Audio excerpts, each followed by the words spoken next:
Hello everyone, today we have our new topic, digestive system, and it is divided into 3 practical lessons. Please be attentive. The first lesson is all about oral cavity, salivary glands, and esophagus, and that's what we are going to discuss today. Next practical lesson and next lecture will be dedicated to the stomach, small and large intestines. And the last lesson is all about liver, pancreas, and gallbladder. Please, I want to highlight at the beginning because for some groups we split part 1 into 2 lessons, but never mind, prepare please one lecture for one practical lesson. Okay, so let's start from the oral cavity and its lining. At the beginning we have to remind the embryonic development and the derivatives of 3 germ layers. If you remember, the body surface is covered by the epithelium which is of ectodermal region, and in the region of the oral cavity this epithelium enfolds inside and lines everything, almost everything in the oral cavity up to the soft palate. So our inner covering of our lips, cheeks, gums and salivary glands particularly, they are of ectodermal region. Okay, please remember that. Then, depending on the features, oral cavity lining is divided into 3 zones. Yeah, besides, I want to highlight once again that this lecture is for medical students, because for stomatological faculty we investigate oral cavities in more details, of course. Okay, so there are 3 regions, differ by their histological structure. First of all, we consider masticatory mucosa in the region of gums and hard palate. Then lining mucosa, it covers the inner surface of lips, cheeks, soft palate, and even the pharynx, the oropharynx. And specialized mucosa. It is present on the dorsal surface of the tongue, and it is specialized on taste sensation. That's why it is called specialized, and we'll discuss it in more details along the lecture. It is a very important part of the oral cavity. But first, let's comprehend what's the difference between the masticatory and lining mucosa. The difference, the first one, is epithelial lining. While masticatory mucosa is lined with keratinized and parakeratinized epithelium, lining mucosa is lined with a stratified squamous non-keratinized epithelium. Okay, what's the difference and why we have those differences? Because some regions of oral cavity, they are subjected more to the mechanical stress because they line bones, and to be protected from friction, from mechanical stress, they develop a layer of dead cells, keratin layer on their surface. That's why we call this epithelium keratinized and parakeratinized. Besides, what's the difference between the two? Keratinized epithelium, it has a layer of dead cells, so they are dead, homogeneous, and we can't distinguish any organelles there. They are like scales in fish. While in parakeratinized epithelium, cells are also dead, they also contain keratin inside, but their nuclei still could be found. Despite they are pycnotic, they are dead, but still could be considered, could be distinguished. So this epithelium, it contains keratin, but something like immature keratin layer. That's why it is called parakeratinized, something like keratinized. In case of non-keratinized epithelium, we don't see dead cells forming a distant layer. There is no distant layer of dead cells. Just dying cells get exfoliated from the surface, and that's all. So this is more soft epithelium, and it is less subjected to mechanical stress. Okay, so the second difference between the two is in the development of the loose connective tissue just under the epithelium. In case of lining mucosa, it covers muscles of cheeks and lips from inside. So they have very well developed submucosa or loose connective tissue just under the epithelium. Why? Because muscles, they contract, and independent on muscle contraction, the epithelial surface gets smooth, and it is kept smooth always.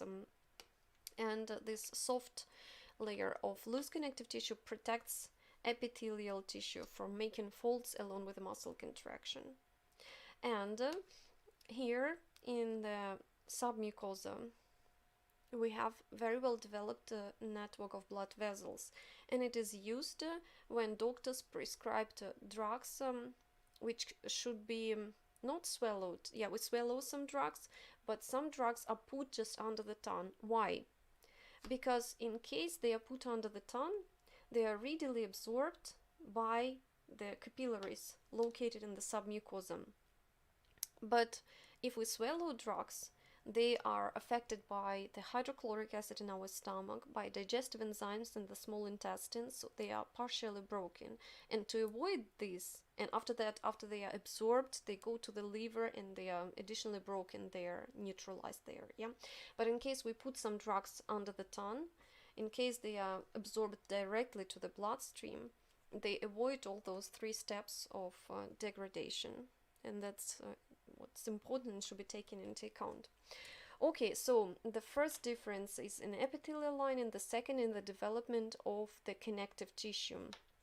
So submucosa is very well developed in lining mucosa, and it is poorly developed in masticatory mucosa, and it is absent in the region of the gums and in the midline of the hard palate.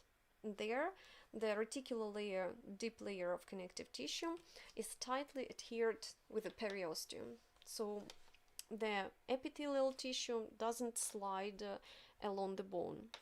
Okay, let's move on. And now in details, we are going to discuss the dorsal surface of the tongue, its specialized mucosa lining, containing many invaginations called papillae.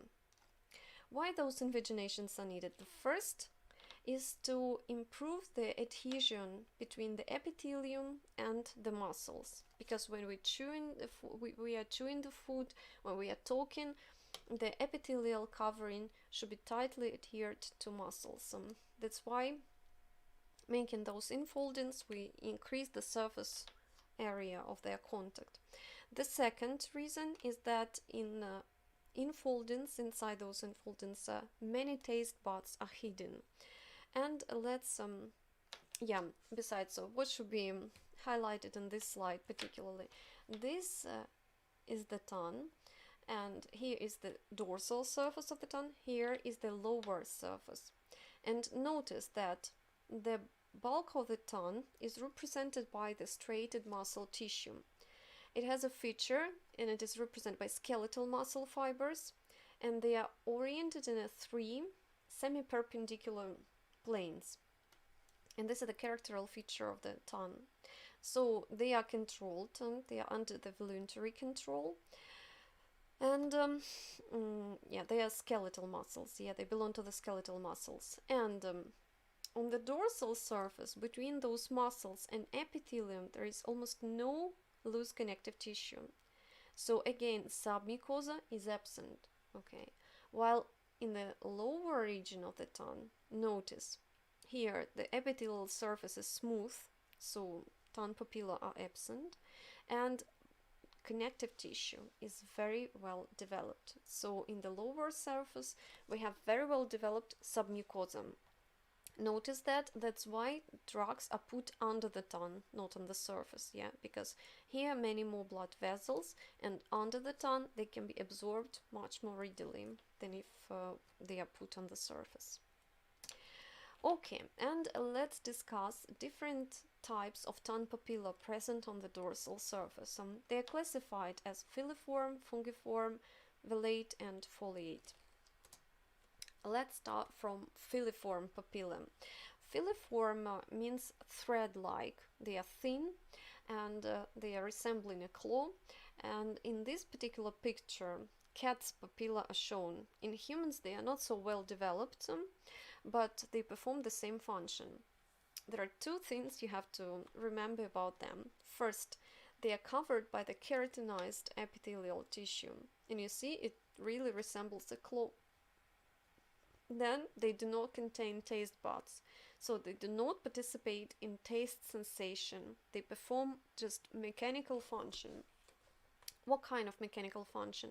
They're like a sandpaper scratch the food from the surface. When, for example, cats, they lick bones, yeah, their tongue is used just to scratch the remnants of the meat from the bones. When we are licking an ice cream, the same mechanical function. And tactile sensitivity, so we distinguish the texture of the food we eat due to filiform papilla. After that, yeah, besides here in this specimen, it is very well shown that loose connective tissue is poorly developed, and epithelium is almost in contact with the muscle tissue. So that's why we say that on the dorsal surface there is no submucosa. Yeah, and epithelial tissue doesn't slide along the muscles. Okay, then fungiform papilla, the second type. They are covered with non-keratinized epithelium, and notice that connective tissue, it invades inside and forms something like secondary papilla coming very, very close to the surface of the epithelium. What does this mean? It means that blood vessels are located very close to the surface, giving fungiform papilla its red appearance. So if you look in the tongue, even with an unarmed eye, you can notice those red dots. Those dots are fungiform papilla. They are very well distinguishable because of this feature, because they have secondary papilla with blood vessels inside. They contain many taste buds in their lateral surfaces, and the structure of taste buds we are to consider later. Again, notice the skeletal muscle tissue and connective tissue between the very poorly developed layer of connective tissue, so submucosa is absent here. Next, foliate papilla. Foliate means like leaves in a tree. They are very well developed only in children. That's why children, they have different taste preferences, because foliate papilla, they're equipped with many taste buds. That's why children, they have more taste buds comparing with adults. And in adults, they are almost absent. And they differ from the fungiform because they do not contain those secondary papilla on the surface. They are not red in color, and they are predominantly located on the lateral sides of the tongue. And at last, circumvallate, or sometimes they call just vallate papilla. They are the largest, and they also could be distinguished with an unarmed eye because they are located along the V-shaped sulcus terminalis. There are up to 12 papilla in humans, and every one is surrounded by a very deep moat. That's why they are called circumvallate. And this moat is drained by minor salivary glands located inside the tongue. Those salivary glands are called von Ebner's glands, and producing saliva, they remove some old tastings from this moat, allowing taste buds to be exposed to the new tastings with the time. Okay, so location of salivary glands exactly in the tongue gives the possibility to remove old tastings continuously from this cleft. Okay, so circumvallate papilla, predominantly they are associated with a bitter taste, but actually all types of papilla contain all types of taste buds, so they can consider different tastings. Okay, so now let's move on and consider the taste buds. This is especially the essence why we consider this type of epithelium specialized epithelium, because it contains taste buds. Some cells are grouped together and are connected to the nerve endings, and they are specialized in the perception of different tastings. First, we have to highlight that tastings should be dissolved in the water to be perceived. If they are soft, we can distinguish the taste. So saliva is needed to dissolve different tastings. Then they are absorbed by the taste pore on the surface on the lateral surface of different types of papilla. And then tastons get exposed to two types of cells. Let's consider there are sensory cells. They differ because they are connected to the nerve endings. They form synapses with the nerve endings. And some cells are supporting cells. They just mechanically support receptor cells, but they do not contact with nerve endings. That's the difference. The third group is basal cells. Being divided, they give rise to both two types, receptor and supporting. Okay, so basal cells, they are needed for renewal, and every 10 days, each receptor or supporting cell replaced with a new one. Okay, and here it is written. So, in the taste buds, it is very important to highlight receptor cells. They are epithelial. They are not neurons, but they are of epithelial origin. And they perceive tastons and send the nerve impulse to the nerve endings. Supporting cells, they just produce some glycoproteins to the taste pore, important for the perception of those tastons. And basal cells are needed for the renewal process, we have already discussed. And now, this information, of course, is very detailed, and only those who wants to get 5 here for the burst mark, you should also understand and reproduce this information. So there are 4 types of taste sensation: sweet, bitter, sour, and so-called umami. Umami receptors, they perceive different types of amino acids, and they are excited in case of such food tastons like cheese, meat, tomatoes, asparagus, like that.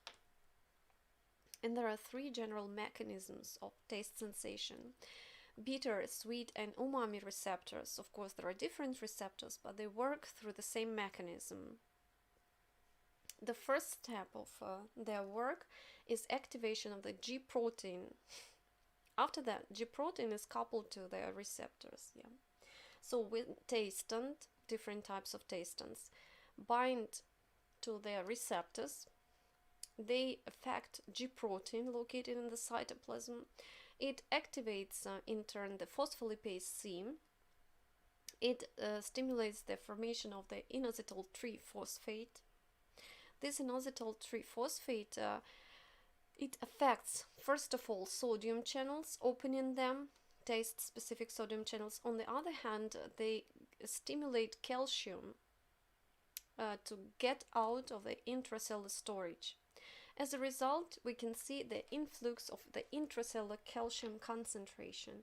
And when calcium increases in its concentration, it stimulates synaptic vesicles to get fuse with a membrane, and in this case, neuromediator affects the postsynaptic nerve ending. And in this case, excitation is generated. So, taste perception of the bitter, sweet, and umami receptors are coupled with the G protein, phospholipase C, inositol triphosphate, and as a result, they stimulate the increase in the intracellular calcium, and it triggers the exocytosis of the neuromediator. Okay, then taste perception, perception.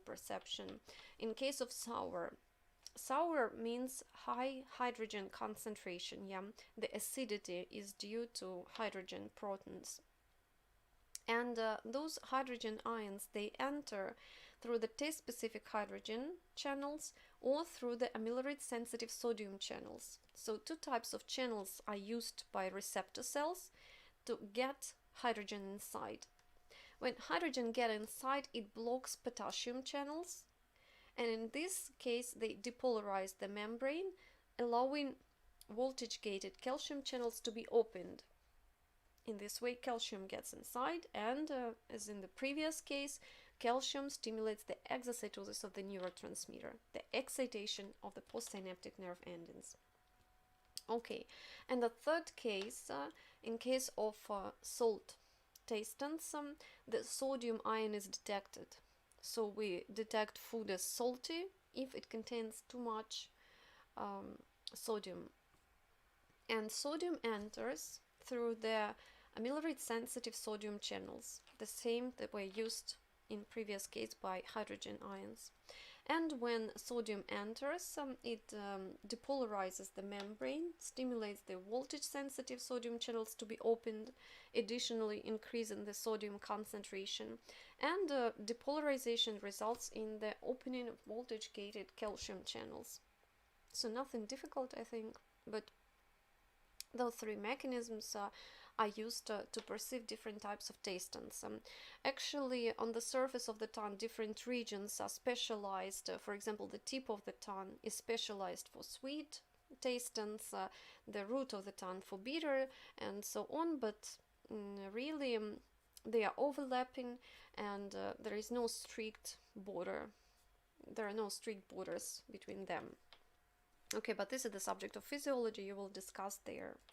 Now only in general. And at last, just at the end of our topic tongue, at the end of this block, we have to talk and discuss its embryonic region. Tongue derives from the pharynx, and different color shows us different pharyngeal arches.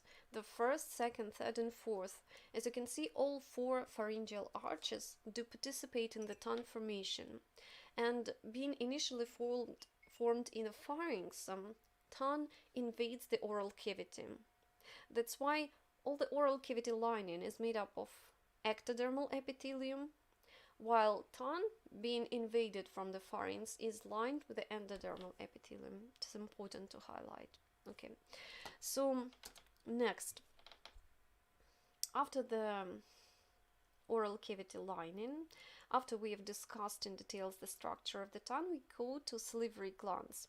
Salivary glands are formed by the invagination of the ectodermal epithelium inside the submucosa, and there are many minor salivary glands in the region of tongue, cheeks, palate, and there are three pair of major salivary glands: parotid, submandibular, and sublingual. Before considering different types of salivary glands, we have to comprehend in general what parts they have, what compartments do they have, and what types of cells could be found there. So, as every exocrine gland, salivary glands, they have their ducts and secretory portions. So secretory portion produces something, while duct system removes this secret out of the gland to the oral cavity. And in case of secretory portions, we have three types. Serous secretory portion produces proteins, that's why it is called serous. Then mucous secretory portion produces mucus, respectively, and mixed secretory portion, it contains mixture of two, so it produces proteins and mucus as well. And then, as for the duct system could be represented by intralobular ducts located inside the lobule, and interlobular between the lobules. I remind you that every gland is covered with a connective tissue and also separated into lobules by connective tissue. And if ducts are located inside the lobule, they are called intralobular. If duct is found in the connective tissue between the lobules, then it is called inter between lobules. So inside the lobule, we can find intercalated duct, it is or striated duct. So first, intercalated duct receives contact from the secretory portion, and then it is connected to the striated duct. Striated duct, it transforms into interlobular duct eventually, and excretory duct eventually discharges saliva into the oral cavity. Okay, and as you can see, the basic secretory unit or morphofunctional unit of the salivary gland is called salivon, and it consists of the acinus, intercalated duct, and excretory duct. I remind you that acinus means something like grape, so it resembles grape in its structure. Now let's consider in details every cell of the secretory portion.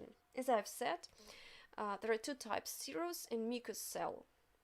So serous cells are given here. What features they have? They have pyramidal shape. Here you can see they have flat base and not flattened but wide base and narrow apex. Then they produce proteins, enzymes. That's why they have a lot of ribosomes. And because of those ribosomes, the cytoplasm is extremely basophilic, because ribosomes, they are negatively charged due to ribonucleic acid, and almost the same acid as in the nucleus. Nucleus is always basophilic, so if we have too much RNA in the cytoplasm, you get basophilic as well. So too many ribosomes, and they produce proteins. Also, they have rounded nuclei at the base. In the electron micrograph, we can see that they contain a lot of zymogenic granules at the apical portion, destined to be discharged to the lumen. And those granules could be found also in the light microscope. Here they are. Okay, that's how we can distinguish serous cells inside serous acini. Now, let's compare them with the mucous acini, the mucous cells. In case of mucous cells, the shape is not pyramidal but columnar instead. They form tubular secretory portions. As you remember, exocrine glands, they are acinar or tubular. These mucous cells, they form tubular portions, while serous cells, they form acini of alveolar acini, spherical in shape. Then they produce mucus. Obviously, mucus is represented by water. That's why under electron microscope, those granules are electron-lucent. Compare electron-dense protein-containing granules in case of serous cells, and electron-lucent water-containing granules in case of mucous cells. They have neutral cytoplasm, not basophilic, and they have their nuclei flattened at the base, because the same is overloaded with mucus, with glycoproteins and water, so nuclei are turned to the base of the cell. That's how we can distinguish mucous and serous cells. Why is it important? Because this is a very important functional characteristic of the salivary gland. Because parotid gland, it has predominantly and only serous cells. Sublingual gland, it has predominantly mucous cells. And submandibular, it has mixture of two, but with prevalence of serous. And when you look at the histological specimen, you should distinguish all those three glands one from another. And to distinguish them, you have to distinguish those two types, okay?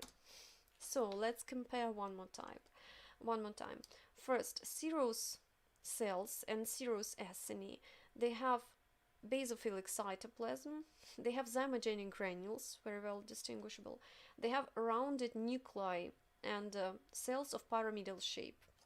In case of mucous acini, we can see columnar cells, they are elongated, as you can see. They have their nuclei at the base, and they have neutral cytoplasm, because it is filled almost only with the water. And mixed acini, they are represented by mucous cells in the midline and serous cells being shifted to the periphery, because when we prepare a specimen, it is submerged in the alcohol. Mucous cells, they get enlarged and they push serous cells to the periphery, and that's what we call the serous demilune. You know, the demilune, like a half of the moon means. So serous demilunes, this is the sign of the mixed acini. And that's how we can see this under the electron microscopy.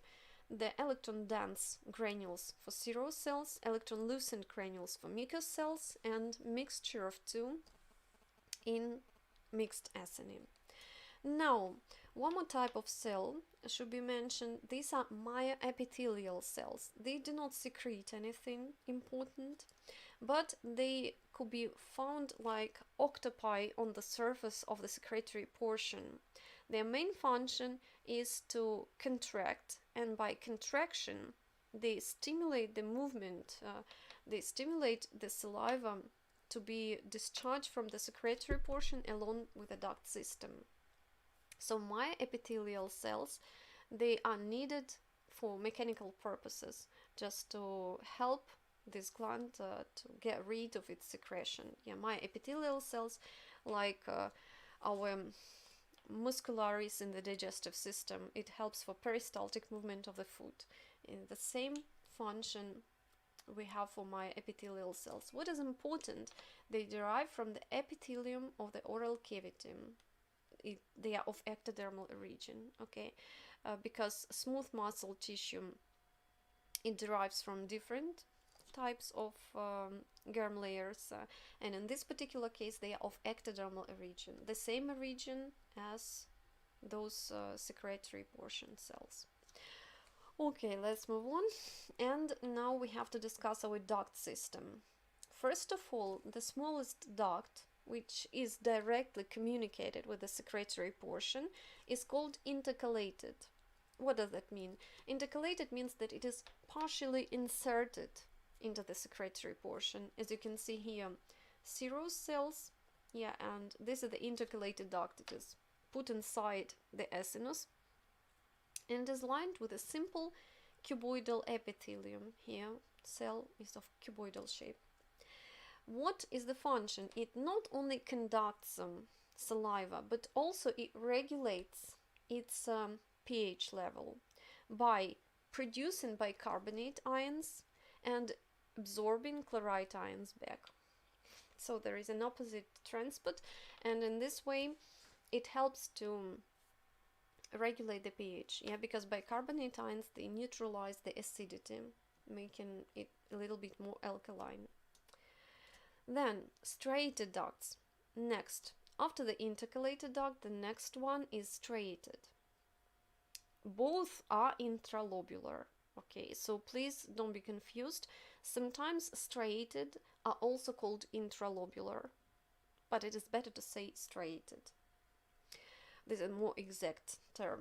So striated ducts, they differ from intercalated because they are represented by simple columnar epithelium, not cuboidal, but cells get taller, and the diameter of the striated duct even exceeds the diameter of the secretory portion. It is extremely large.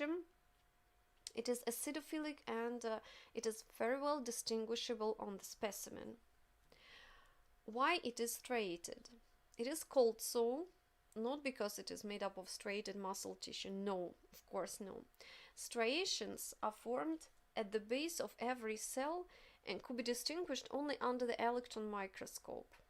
So notice, at the base of the cell, plasma membrane forms infoldings inside, and between those infoldings, mitochondria are compressed. And these alternations of mitochondria and plasma membrane infoldings forms the appearance of striations. There are many parallel lines, and we call them striations. That's why the duct is called striated. Okay, why we have these basal striations?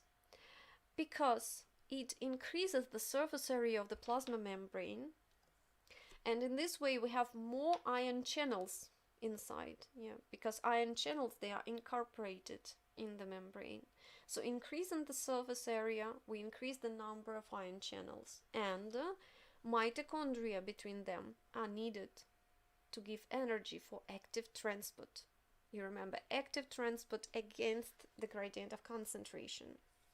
So here we can see that these ducts, they reabsorb sodium ions and they secrete potassium, but they reabsorb sodium more actively than secrete potassium. That's why saliva is a little bit hypertonic, comparing with our blood plasma.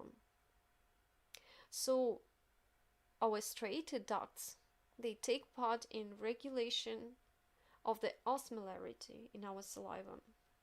Why is it important? Because if saliva is hypertonic, yeah, it would absorb water from our mucosal lining of the oral cavity, making it soft and damaged.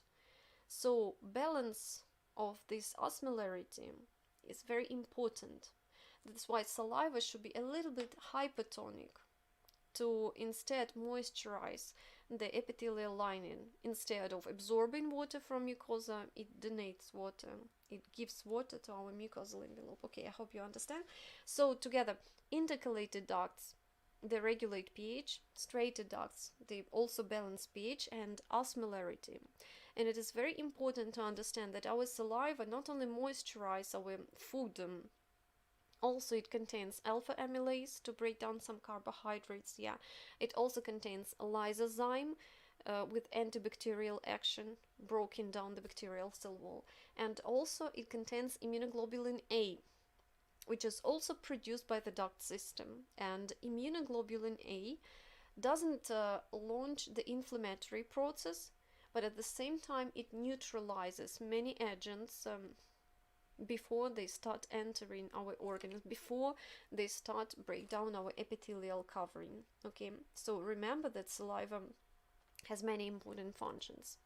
And at last, excretory duct. Excretory duct starts from the interlobular when it receives saliva from the striated duct, and then we can see the transformation of the simple cuboidal epithelium to pseudostratified columnar and to stratified squamous epithelium, the same as in the oral cavity. Here you can see pseudostratified columnar, yeah, between the lobes. This is the interlobular duct. And common excretory duct, it is lined with a stratified squamous epithelium, the same as the oral cavity lining. Okay, now we have to discuss the difference. I'm sorry, I think I should change a little this slide. I want to highlight that. Three types of salivary glands, they differ by their cellular composition. And this diagram helps to represent those changes very easy. And looking at this diagram, you just quickly captured the main differences. Notice, with a red color, this diagram labels serous cells, with a yellow color, mucous cells. And notice that parotid gland, it is represented only by serous cells. Sublingual gland, it has predominantly mucous cells, but a small portion of serous. And at last, submandibular gland, it contains serous and a little portion of mucous cells. Okay, then respectively you can see that in sublingual gland, striated ducts are almost absent. They are very poorly developed because they shouldn't balance the saliva composition. They are not so important as in the case of parotid gland. So these are the general differences. In parotid gland, we can see only serous cells, and striated ducts are very, very prominent. And this is the feature helping us to distinguish parotid from pancreas. So next lecture we'll return to that. Also, what else? Yeah, and here we can see, for example, sublingual. We can see mucus, acini, and only a small portion of serous cells. Notice that both glands, they have connective tissue dividing them into lobules, yeah, and here the lobule is very well distinguishable. Here is the lobule, and with the red color, connective tissue is shown. Okay, so this is as for the differences between three major salivary glands. That's what you have to answer when you ask to compare those three. Then, embryonic development of the pharynx and the structure of the pharynx first. After the oral cavity, we go to the pharynx. It has three compartments of its mucosa: nasal, oral, and laryngeal. In the case of nasopharynx, the epithelial lining is the same as for respiratory system. So it is represented with a pseudostratified ciliated epithelium. Okay, easy to remember. Then oral and oropharynx and laryngopharynx, they are aligned with a stratified squamous non-keratinized epithelium. Almost the same epithelial lining as for the oral cavity lining mucosa. Well-developed submucosa with some mucous glands. and muscularis. Notice there are two layers of striated muscles. So our pharynx is under the voluntary control, and when we swallow the food, we contract those two layers of skeletal muscles.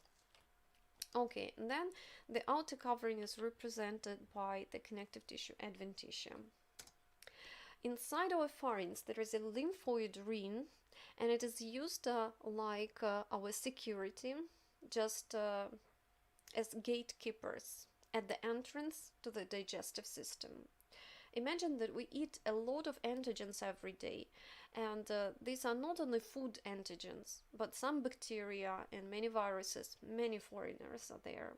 And our digestive system deals every day with a great problem: how to distinguish innocuous food antigens from very dangerous bacterial antigens, viral, some foreign agents. That's why our digestive system is associated with a lot of lymphoid aggregations. And the first lymphoid aggregation is in our pharynx, because just exactly at the entrance. You should know what tonsils are included in this lymphoid ring. Please remember, there is a pharyngeal tonsil, which is called adenoid. There are also two tubal tonsils. Notice besides that pharynx is communicated with our middle ear. When we are yawning, we equalize the pressure in our middle ear and oral cavity outer environment. That's what you do when you are in the plane, just to protect your tympanic membrane from being ruptured, from being torn. So remember that pharynx, when it is inflamed, in case of throat-ache, when you have the inflammation in the pharynx, it could ascend to the middle ear through those tubes. That's why at the entrance to those tubes there are tubal tonsil. They are destined to absorb those antigens, and they are destined to prevent the ascendance of the infection to the ear, from our pharynx to the ear. Okay. Then there is a pair of palatine tonsils. They are very well seen, and they are inflamed when we have a throat ache, and they were frequently removed with the help of surgical intervention. Nowadays this is not very popular, but palatine tonsils are located. This is the paired tonsil located at each side of the oral cavity. And at last, lingual tonsil. It is located at the root of the tongue. It has very well developed crypts, and it is it is a single tonsil. Also, we have a tonsil in the epiglottis, so-called laryngeal tonsil, but it is not very well developed in all patients, so it could be present, could be not. What else? For adenoids or for pharyngeal tonsil, we should mention that there are no crypts. The epithelial covering is smooth. And please remember, we had our topic lymphoid organs, and in lymph nodes and spleen, there were T-dependent and B-dependent zones. In tonsils, we don't have so well-developed regions. That's why tonsils, they are not... they can't launch the adaptive immunity. Antigens are only absorbed here and delivered to the regional lymph nodes. After that, activated plasma cells or activated T lymphocytes that return back and perform their action there. That's why inside tonsils there are no tributaries. There are no afferent lymphatic vessels. Lymphocytes are not brought here with a lymph current, but lymphocytes are drained out of the tonsil to the regional lymph node. So the function of tonsils only to capture, to absorb, to collect antigens, and to deliver to lymph nodes. Okay, that's the great difference. Notice also that in the region of tonsils, epithelial lining has very poorly developed basal membrane. That's because lymphocytes, they always migrate inside the epithelial lining and back. They always monitor the epithelial lining. And that's why if this epithelial tissue forms tumors or some malignancies, they readily give metastasis. That's why if any metastases are found locally, then tonsils, if with unknown location, primary location, yes, so we should suspect first of all this region. Okay, and at last, as for the pharynx, we also have to know that it gives rise to many other structures which are not located in the pharynx, but they migrate lower and they form some other structures, a lot of endocrine organs. So please, that's what you have to remember. Inside the pharynx, some pharyngeal pouches are formed. In fishes, they give rise to gills. In humans, we don't have gills, but those pouches, they give rise, first pouch gives rise to the auditory tube. Exactly, the tube communicates in the middle ear with the pharynx. Okay, then the second infolding in the pharynx, the second pouch gives rise to the palatine tonsil we have just discussed. The third invagination gives rise to the lower parathyroid gland and the thymus. And at last, the fourth pharyngeal pouch gives rise to the upper parathyroid gland and ultima bronchial bodies, which eventually give rise to the C cells of our thyroid gland. When we investigate thyroid and parathyroid gland, we return to this moment. But now please remember why this information is very important. Because if in a child you see any defect of thymus development, you should check the development of parathyroid as well, and usually they are tightly connected. So if we have some problems with thymus, developmental problems, then parathyroid are usually also affected. So you have to know the derivation of those glands to understand how they are connected and to interpret different types of abnormalities. Okay, so let's move on. And as for the innervation, each pharyngeal arch, it has its own innervation, but you should not remember this is the subject of anatomy. So let's leave something for anatomy department. And molecular regulation, also we don't ask you to remember that, but you should understand that every pharyngeal arch, pharyngeal pouch, has its specific molecular transcription factors and growth factors, and they are shown here with different colors, and specification and development of those structures are under the precise control of those factors shown here. Okay, but let's not stop in details. This is the theoretical information, and at last, this lecture we complete with the esophagus. Pharynx and esophagus, besides, are of endodermal region. Okay, and esophagus is formed together with the stomach under the control of this factor. Very good diagram showing us the molecular control and specification of different compartments in the digestive system. And what you should know about the esophagus. First of all, this is a very simple organ, and to understand the structure of the digestive tube, first we should start with the esophagus. It has classical 4 layers: mucosa, submucosa, muscularis, and adventitia. All other compartments also, they have the same 4. But what are the features of the esophagus and what you should know? Esophagus is lined with the epithelial tissue, which is stratified, squamous, non-keratinized.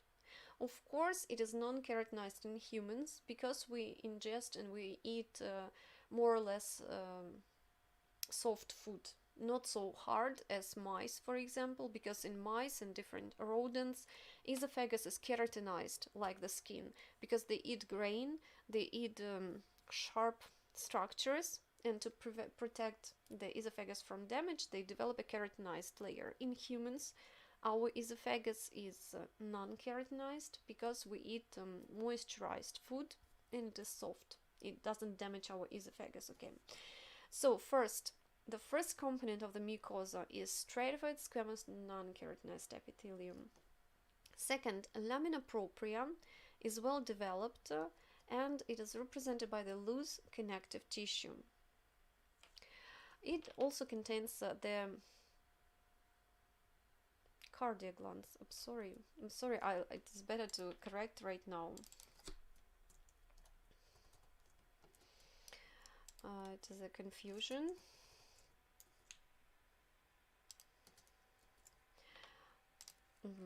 As you can see, I'm not very attentive when I'm preparing my slides. Okay, this is the last slide, so let's return.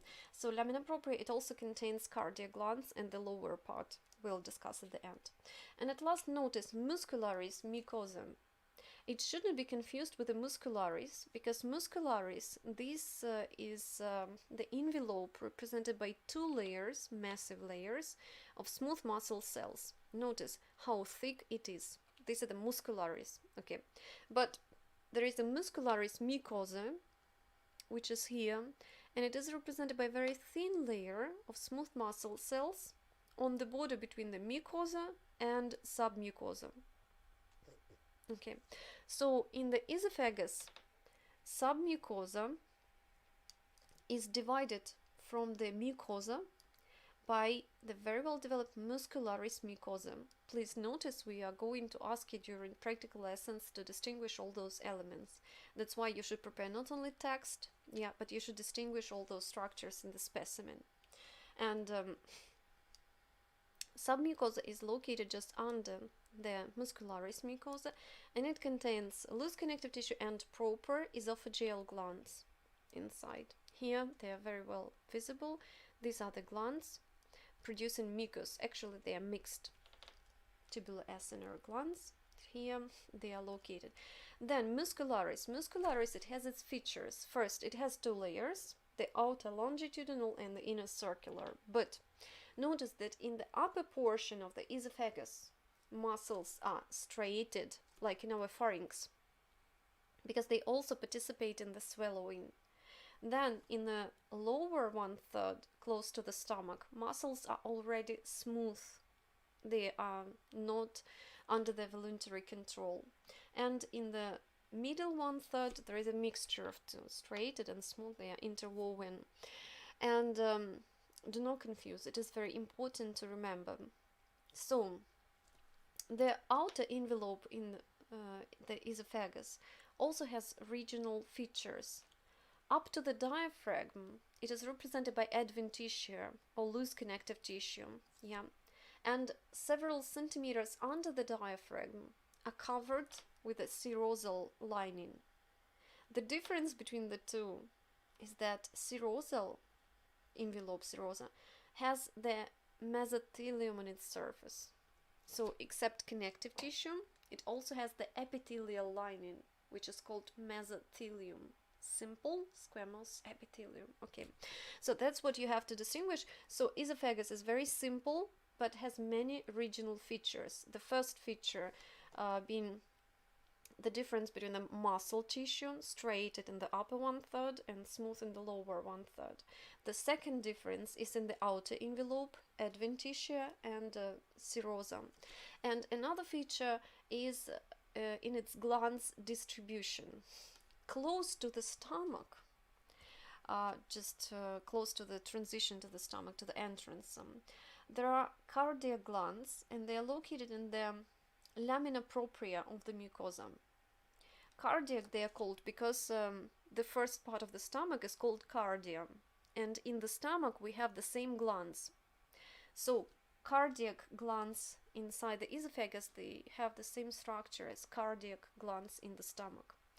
Then in another portions, in some other regions distributed along the length of the esophagus, we have proper esophageal glands. Here they are. They are called proper because such glands are not found in the stomach or in the oral cavity. These glands are proper esophageal, only here. That's why we have cardiac, the same as cardiac glands in the stomach, and proper esophageal glands found only in the esophagus. That's why they're called proper. And these glands are located in the submucosa under the muscularis mucosa. Okay, so that's the difference. If in the specimen you see some glands under the muscularis mucosa, these are proper esophageal glands. if you see some glands in the lamina propria above the muscularis mucosa. So these should be cardiac glands, but they are not present in this specimen, and if to be honest, in our specimen there are no cardiac glands. Only propria could be found again. Okay, with this organ we complete our first lecture, the first part of the digestive system. Next time we are to discuss stomach, small and large intestines. Okay, thank you for the attention and goodbye.